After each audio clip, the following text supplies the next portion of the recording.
A parada cardíaca é uma situação médica grave em que o coração deixa de bater de maneira eficaz, interrompendo o fornecimento de sangue e oxigênio ao corpo. Os ritmos de parada cardíaca se dividem em duas categorias principais: desfibriláveis e não desfibriláveis. É importante entender a diferença entre esses ritmos, pois determina a abordagem de tratamento adequada para cada um.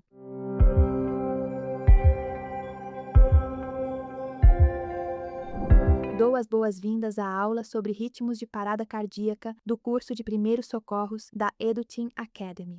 Nesta ocasião, você aprenderá sobre os diferentes tipos de ritmos de parada cardíaca e como identificá-los, incluindo aqueles que podem ser tratados com desfibrilação e aqueles que não podem. A parada cardíaca é um tema importante no atendimento médico de emergência, e conhecer os ritmos pode ser vital para salvar vidas. Então, preste muita atenção a esta aula. O ritmo cardíaco é a sequência de contrações do coração que geram o fluxo sanguíneo no corpo, ou seja, é a forma como o coração se contrai e relaxa para enviar sangue a todo o organismo. Agora, o ritmo de parada cardíaca refere-se a uma situação em que o coração deixa de bater de forma eficaz, seja porque para completamente, seja porque os impulsos elétricos que regulam suas contrações estão tão caóticos que não conseguem gerar o fluxo sanguíneo necessário para manter a vida. Esses ritmos anormais podem ser causados por diferentes fatores, como doenças do coração, medicamentos ou drogas e alterações no equilíbrio de eletrólitos do corpo. É importante destacar que existem dois tipos de ritmos de parada cardíaca: desfibriláveis e não desfibriláveis. A seguir, detalharemos cada um deles. Agora falemos dos ritmos cardíacos desfibriláveis, correspondem à fibrilação ventricular e à taquicardia ventricular. Nessas situações, os impulsos elétricos são gerados em múltiplos locais do ventrículo, fazendo com que o coração perca a capacidade de bombear o sangue de maneira eficaz. Para tratar esses ritmos, utiliza-se um desfibrilador, que gera um impulso elétrico no coração, o que faz com que ele pare momentaneamente e permite que o nódulo sinusal retome o controle.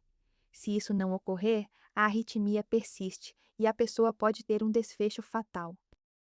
A fibrilação ventricular é causada por impulsos elétricos descontrolados que se propagam em diferentes partes do ventrículo, tornando a condução cardíaca irregular. O ritmo cardíaco aumenta tanto que o coração se move de forma descoordenada, ou seja, fibrila em vez de contrair adequadamente. Como resultado, o sangue deixa de ser bombeado pelo corpo. Um coração com condução elétrica normal, em repouso, pode bater entre 60 e 100 vezes por minuto. Durante a fibrilação, esse ritmo pode ultrapassar 240 batimentos por minuto. Por outro lado, na taquicardia ventricular sem pulso, podem-se observar complexos Q, R, S largos. Recordemos a aula anterior, em que foi explicado o sistema elétrico do coração e como se dá a condução cardíaca. Ela começa no nódulo sinusal, que atua como marca-passo natural, gerando impulsos elétricos regulares. Esses impulsos se propagam pelas vias de condução, como o nódulo atrioventricular e o feixe de His, permitindo uma contração coordenada dos átrios e dos ventrículos. No eletrocardiograma, esse ritmo se apresenta da seguinte forma: encontramos uma onda P, um complexo QRS e uma onda T. Entre a onda P e o complexo QRS, encontramos o segmento PR. Entre o complexo QRS e a onda T, o segmento ST. E, por fim, encontramos o intervalo QT. Na fibrilação ventricular, como você pode observar, os impulsos elétricos não são bem definidos, de modo que, no eletrocardiograma ou no monitor do DEA, não se observam complexos QRS. Vê-se um traçado irregular, como estamos vendo na tela. A taquicardia ventricular é um ritmo rápido e regular que se origina nos ventrículos. Na taquicardia ventricular, o nódulo sinusal e as vias de condução falham, levando os ventrículos a se contraírem rápida e descontroladamente na tentativa de bombear o sangue. Como resultado, a capacidade contrátil do coração fica comprometida. Essa contração descontrolada gera, no monitor ou no ECG, Complexos QRS largos. Compare os complexos QRS do ritmo normal com os da taquicardia ventricular para notar que são mais largos.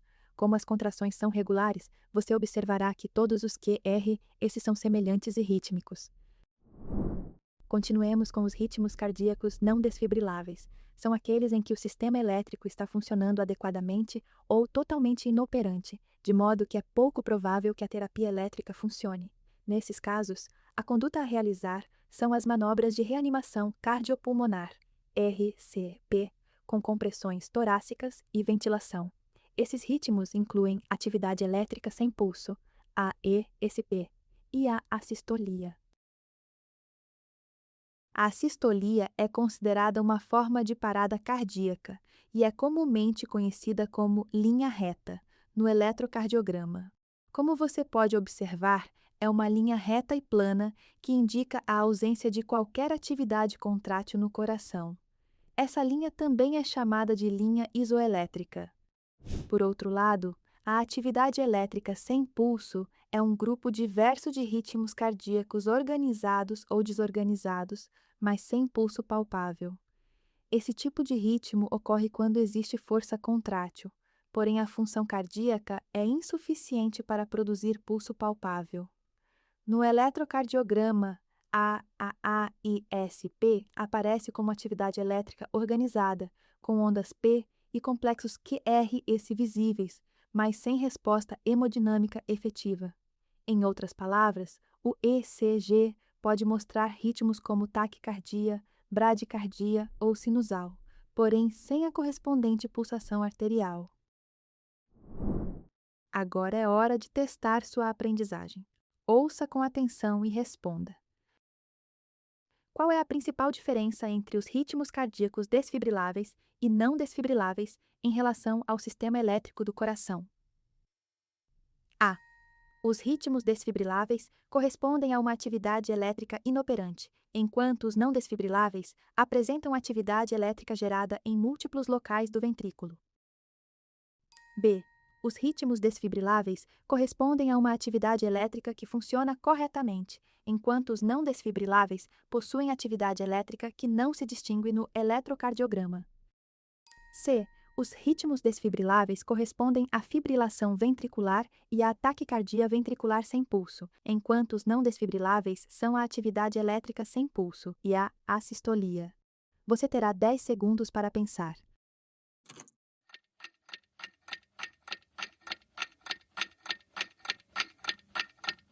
A resposta correta é a opção C. Os ritmos cardíacos desfibriláveis correspondem à fibrilação ventricular e à taquicardia ventricular sem pulso, enquanto os não desfibriláveis são a atividade elétrica sem pulso e a assistolia. Para finalizar, vamos recapitular os pontos-chave do seu aprendizado. O coração possui um sistema elétrico responsável por regular suas contrações e, quando há um problema nesse sistema, podem ocorrer diferentes ritmos de parada cardíaca. Os ritmos desfibriláveis são a fibrilação ventricular e a taquicardia ventricular sem pulso. Os não desfibriláveis são a atividade elétrica sem pulso e a assistolia. É importante destacar que cada um desses ritmos requer um manejo específico para alcançar a sobrevivência do paciente e que a identificação precoce é fundamental para aumentar as chances de sucesso do atendimento. Como reflexão final, responda: quais medidas de prevenção podemos adotar para reduzir o risco de sofrer parada cardíaca? Compartilhe sua resposta na seção de comentários e, para enriquecer seu aprendizado, deixe uma opinião crítica ou comentário nas respostas dos seus colegas. Nos vemos na próxima aula para continuar seu aprendizado em primeiros socorros na EduTeam Academy.